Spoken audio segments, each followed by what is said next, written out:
So magandang umaga mga idol. So kung halimbawa mga idol, kung mag-a-apply tayo ng sikando sa ating alagang tubo, so ang ma-advise ko po dyan mga idol, hindi na po kayo maghahalo ng 1846.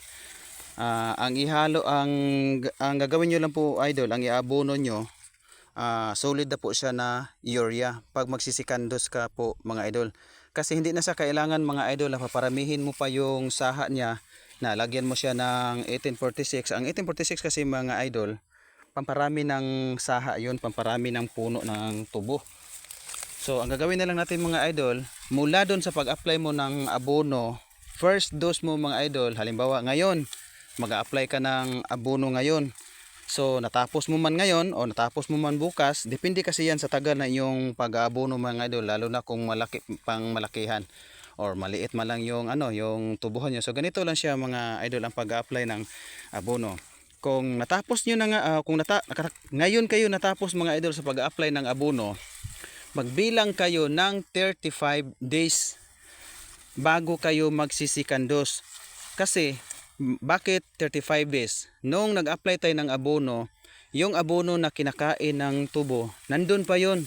Nagsusupply pa yun sa katawan niya. So 35 days mga idol, nandun na po mga idol, nag-stop yung supply niya ng fertilizer sa kanyang katawan. So kailangan natin mga idol na mag-apply ng pang sikandos para tuloy-tuloy ang kanyang supply sa kanyang katawan, ang kinakain niya na abono, tuloy diretso-diretso siya mga idol. So kung meron naman kayong sapat mga idol na budget, pwede naman kayo mag-third dose, pangatlong apply. So kung mag-apply kayo mga idol, ang tubo kasi mga idol may sariling tamis na yan. So ang kailangan natin doon mga idol, kung mag-apply kayo sa pangatlong pagkakataon, so gamit kayo ulit ng urea. So hahaluan nyo pa rin siya mga idol ng potas. Ang tawag doon mga idol, potassium. Pero ako kasi mga idol, iba ang ginagamit ko na abono. Kung halimbawa naman sikandos lang ako o kailangan ko siya ng potassium, ang ginagawa ko kasi mga idol,